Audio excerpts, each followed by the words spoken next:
Molovay'dan herkese merhaba. Photoshop ile fırça nasıl yapılır? Evet. İnternette bulmuş olduğum bir manzara fotoğrafı var.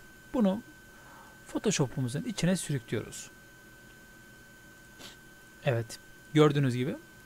Daha sonra background yazan yere 2 defa tıklıyoruz. Burada name layer diyor. Bir isim girelim buraya. Fotoğraf olsun. Daha sonra sağ altta bulunan simgeye bir defa tıklıyorsunuz. Layer açılacak orada. Bunun ismi de arka plan olsun. Evet. Şimdi fotoğraf kısmı üste gelecek, arka plan kısmı aşağı gelecek şekilde ayarlıyorsunuz. Ayarladıktan sonra şuradan rengini siyah yapıyorsunuz. Gördüğünüz gibi.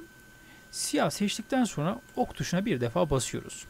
Bastıktan sonra sol tarafta bulunan şurada boya kutusu simgesi var. Ona bir defa tıklıyorsunuz. Tıkladıktan sonra fotoğrafın ortasına atıyorsunuz rengi. Şöyle göstereyim. Evet. Şu an arka planımız siyah oldu. Daha sonra şuradan fotoğrafı seçiyorsunuz ve kullanacağımız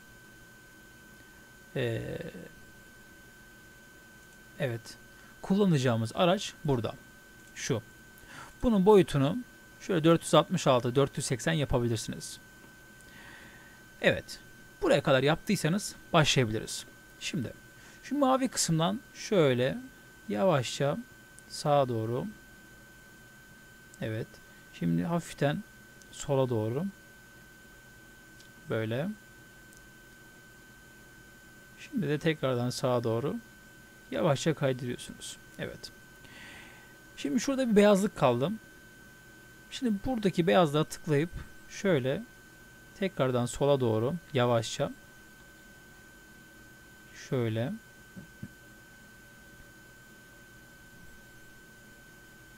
evet. Şimdi şurada hafif bir leke kaldı. Şimdi ben oraya bununla girmek istemiyorum. Çünkü biraz fazla alabilir. Şuraları da alabilir. O yüzden diğer silgime giriyorum. Şöyle küçük küçük dokunuşlar yapıyorum. Fazla içeri girmiyorum. Çünkü siliyor direkt. Şöyle. Zaten pek bir şey yok.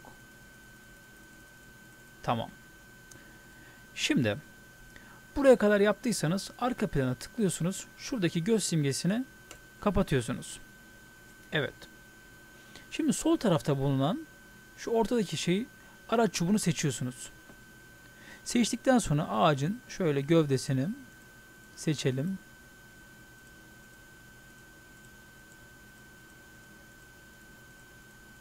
Şöyle etrafını tam seçecek şekilde. Evet. Şuradaki çizgiye dikkat edelim.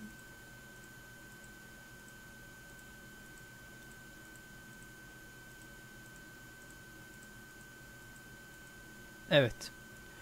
Seçtikten sonra sol taraftan Edit kısmına girip buradan Define Brush Preset diyor.